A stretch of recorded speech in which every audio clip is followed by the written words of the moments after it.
Okay, you guys, so we're going to start mixing the sky color by using both of the French ultramarine and the cerulean blue with just a touch of rose. And my paper is all the way dry and I'm on a slight angle. So I'm just putting the darker part of the sky on the top and just putting a couple of holes in there for the cloud shapes.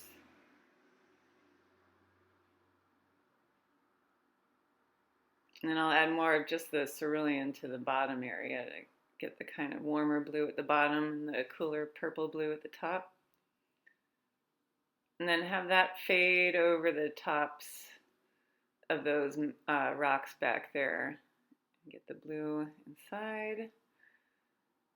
But especially get some blue on the ones that are the furthest away. And then with some water, I just filled in those holes where the clouds are just to soften that up and get rid of the hard edges. And I lost a lot of my color, so I'm just charging it up a little bit brighter there. So after you do your sky, make sure you are dry all the way.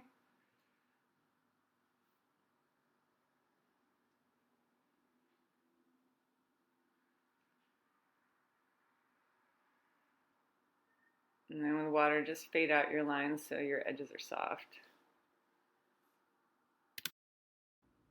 So after you're dry all the way, we're going to start putting in the rocks. And I'm using just the orange right now to start with.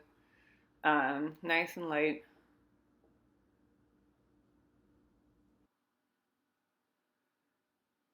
So I'm just going to paint around those little strata lines in the rocks. And I'm not following it completely closely to my drawing, just keeping some gaps in there.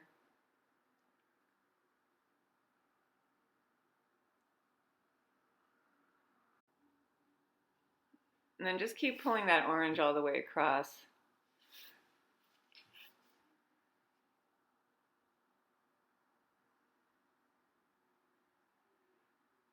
And you can see I'm doing that negative painting around the shapes where those bushes are. So using the underside or the pointy edge of my brush, kind of carve out some of those plant tops.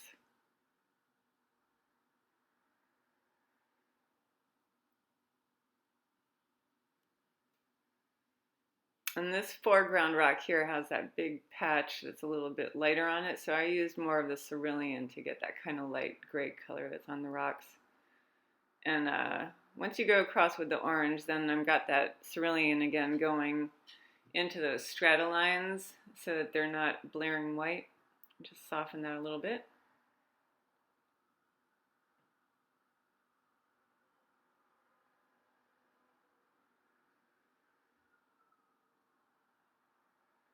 Now for these ones that are closer, I'm adding a little bit more of that magenta onto them to warm them up and make them come closer for me.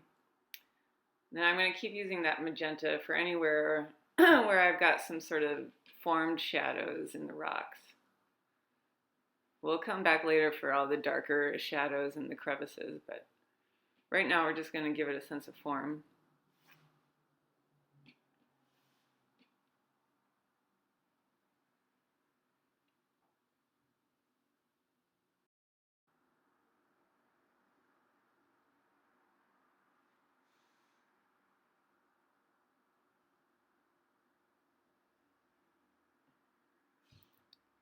So I've got that orange, a little bit of gold mixed in there, and I'm just going to pull in my sand. If you want to dull it down a bit, add a touch of blue, dull down the orange. But I'm just keeping those empty holes where the plants go.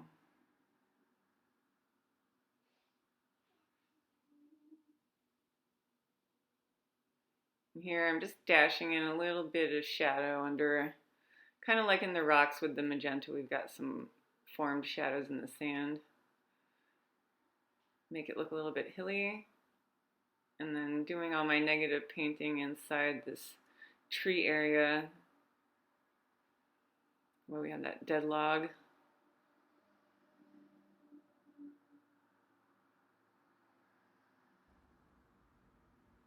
Alright, so now let that dry all the way. I'm going to put in the rest of my midtones with those greens.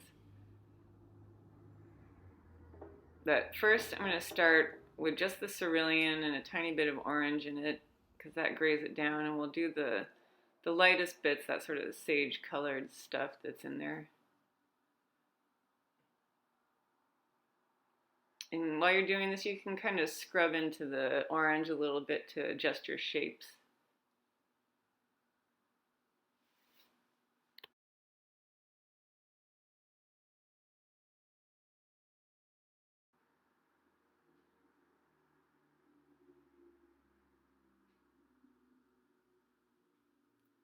And here I'm using a little bit heavier on the cerulean for the shadowy areas and then just pulling it in with the water. So that also gives it a sense of form.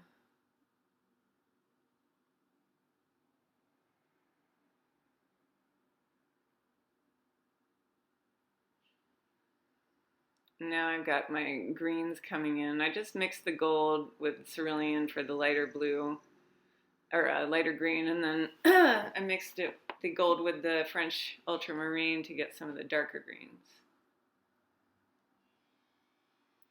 And then I just go back and forth with both of those to keep some variation. And on this yucca plant thing here, you gotta have some of those shapes be positive and some of them negative, so.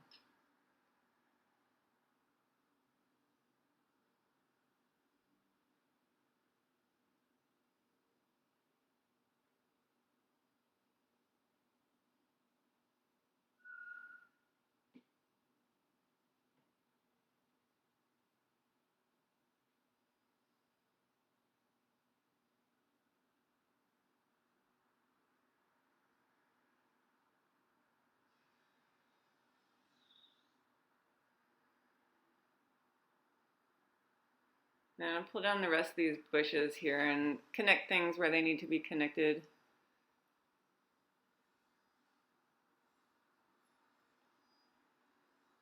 Add extras where I painted over with the sand.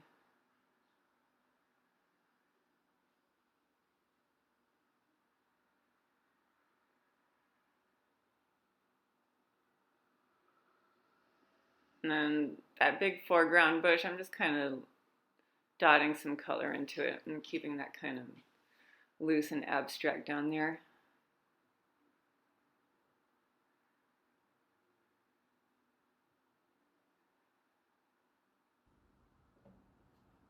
So let all those midtones dry all the way, and then we start coming in with the darks. And I mix the French ultramarine with the magenta to get that really dark purple. So the blue, just French ultramarine, will be a medium colored shadow, and then the really dark purple for the darkest areas.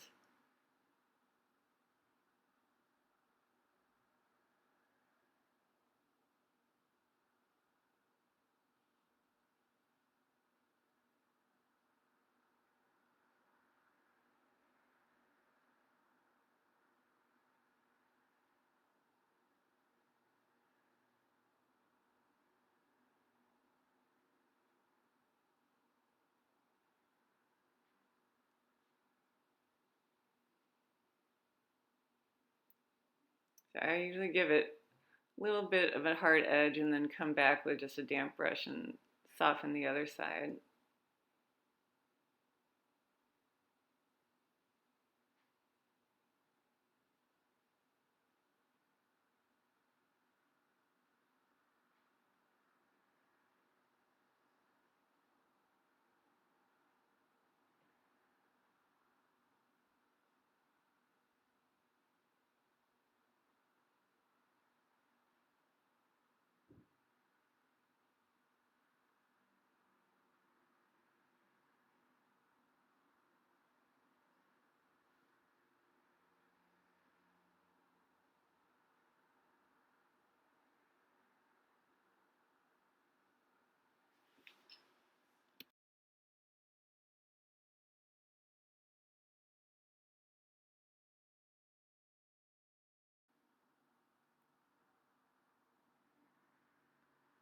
And again, those foreground rocks, they're going to get more intense with their color so that they look like they're closer. So I added in some more intense oranges, magentas.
Now I'm just gonna get a little more shape into this dead wood that's here in the foreground. Not being as careful with developing my shapes as I would be if I was painting this on my own, but since this is for a class, I'm trying to go through it as quickly as I can.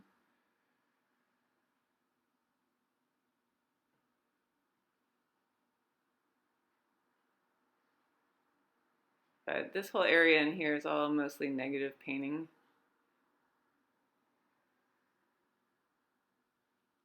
And then dropping the shadows on top after.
So as I go along, and inside the tree, I make those warm shadows to give it the form.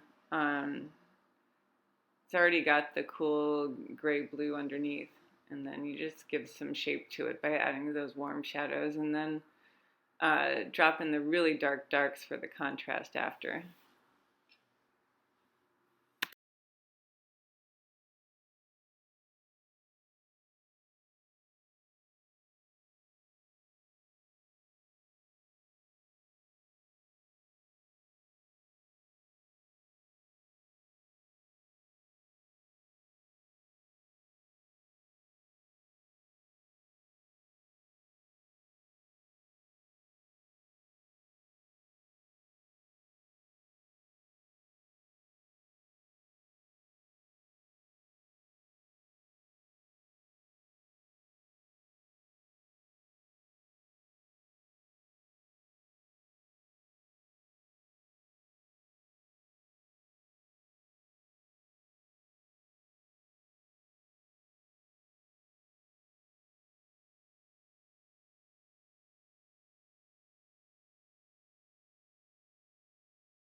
So after I've finished with that tree and getting that shape in there, I just add in some more darks into this foreground bush and just drop some water into it so it doesn't get too overly detailed.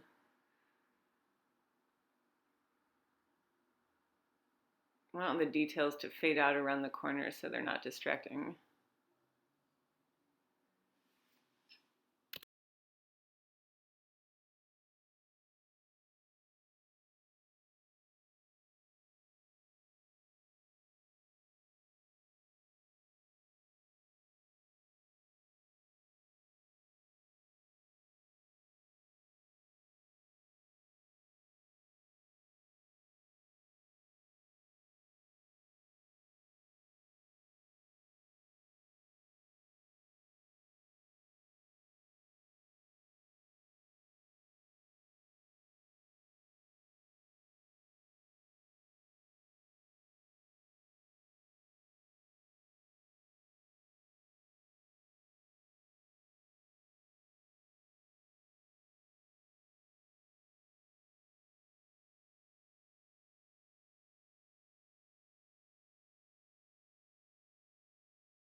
So after everything's laid down like that, the final stage is just to mix up uh, some of those nice warm shadows that happen in the sand. So I used the rose and magenta and a tiny bit of blue. Even dropped in a bit of orange. Just got that kind of warm shadow color, and then make some little drop shadows coming off of all the plants.